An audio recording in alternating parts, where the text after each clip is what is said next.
त्याच्यामुळे सुटले. तुम्हाला आरोपी सापडत नाही. अरे चिलटा ते तुम्हाला सापडणार काय, मग जनता सापडली. तपास जनतेला घ्यावा लागला. मी मग जे बोलतो ते करत असतो. मी सुट्टी देत नाही. कारण जर तुम्ही सहज लोकांचे जीव घेत असला, मुख्यमंत्री आणि गृहमंत्री म्हणून सहज तुम्ही जीव घेणार, कुठं पैसे देणार किंवा कुठं नोकऱ्या देणार, जीव गेला न्याय नाही मिळणार कधीच. ते आरोपी अटक नाही होणार. ज्यांच्यावरची नावं घेतली जाहीरपणानं कुटुंबानं, ते तर मध्येच पाहिजे.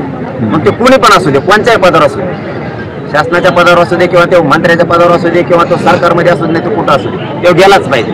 हे मुख्यमंत्र्यांचं काम आहे. नाही गेलं तर याचा परिणाम तुम्हाला राज्यात भोगावा लागणार. मी तर वाढणारच नाही. दादा, कोण वाचवतो बीडच्या आरोपींना असं तुम्हाला वाटतंय?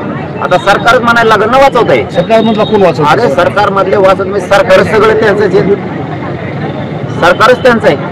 दादा, जर तुम्हाला साधे कॉल डिटेल निघत नसली, साधे कॉल डिटेल जर तुम्हाला निघत नसली, संतोष भाईंची कोणी कोणाला मारलं, कोणी कोणाला फोन करून सांगितलं, नंतर पोलिसांना सोडून द्यायचं सांगितलं, हे जे प्रकरण आहेत आता उघडे पडले. आणि आता तर इतके पडायला लागलेत की ज्यांच्यावर 10-15 वर्ष 20 वर्षापूर्वी अन्याय झाला होता ते सगळे बाहेर निघाले.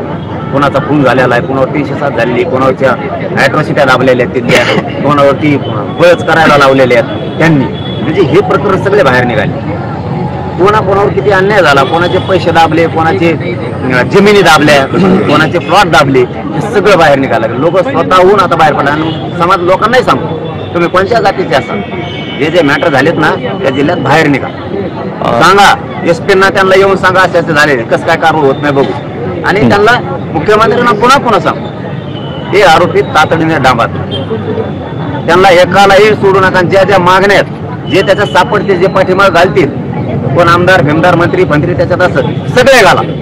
आता सुरेश धस सातत्यानं हा मुद्दा रेटून धरत आहेत. विधिमंडळात असो किंवा बाहेर सातत्यानं ते पाठपुरावा करतायत. कसं पाहतात? तिथं समाजाचा, तिथं राजकारणाचा काय विषय, त्याच्यात राजकारणाचा विषय नाही. एक लेकरू गेलं, त्याचा आवाज उठवण्याचं काम जर कोणी करत असेल तर मागं महाराष्ट्रातली जनता उभा राहणार. तो कोणत्याही पक्षाचा असू द्या, नाही तर कोणाचा असू, त्यांची देणं घेणं नाही. आणि 28 तारखेला मोर्चा आहे, त्याच्या सुद्धा कोणी राजकारण नाही, कोणी.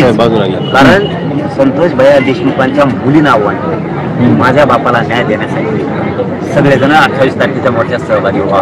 किंवा जनतेच्या वतीनं मोर्चा आहे बीड जिल्ह्यात, सगळ्यांनी त्या मोर्चात सहभागी झालं पाहिजे. मग त्याचं राजकारण नको बघा.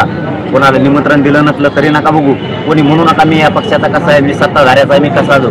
एका लेकीनं हाक दिली, त्या लेकीच्या हत्येला ओ देऊ. 28 तारखेला सगळ्यांनी सहभागी व्हा. सूर्यवंशी कुटुंबाला जर न्याय मिळाला नाही आणि बीड सारखा जर मोर्चा परभणीमध्ये निघाला तर मराठा समाजाला तुम्ही काय आवाहन करणार आहे?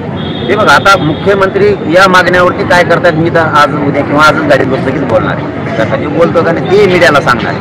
हां, पण मी हे आत्ताचं कथन सगळं अगोदर सरकारशी करणार आहे. मला आधी त्यांच्याशी बोलून द्या, मग आपला दणका पुढं असतो. परभणीच्या घटनेवर बोलणार तुम्ही मुख्यमंत्री? हा, का नाही बोलणार? मग कोणाशी बोलायचं? तामिळनाडूच्या मुख्यमंत्र्याशी बोलू. हे काय आलं हे कशाला आहेत? हे काय नुसते खुर्चीवर बसायला येतो रे, इमानाने राहिले का पर्यंत हिंडायला? प्रश्न गरीबाचे सोडावचे लागणार आहे. आणि त्यांना रोज जर जनतेचा अंगावर घ्यायचा नसला, मग त्यात शेतकरी असेल, दीनदलित गोरगरीब दलित बांधव असेल, त्याच्यात मुस्लिम असेल, त्यात वारकरी संप्रदाय असेल, त्यात हिंदू असं कोणी असं गरीबाच्या मदतीला म्हणून जरा घेत जाणार, नाही सोडलं की घोडे लावणार. धन्यवाद.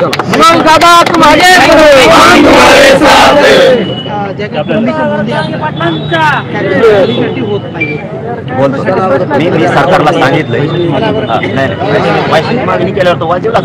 मग ज्यांच्या तक्रारी असेल त्यांनी आंतरवलीला फोन करून सांगा, त्याला लगेच कार्यक्रम लावायला, त्याला सुट्टी नाही. पण सरकारला मी सांगितलंय. महाराष्ट्रातील सर्व बातम्यांचे विश्वासार्ह व्यासपीठ, सकाळच्या सर्व सोशल मीडिया प्लॅटफॉर्मला लाईक, फॉलो आणि सबस्क्राईब करा.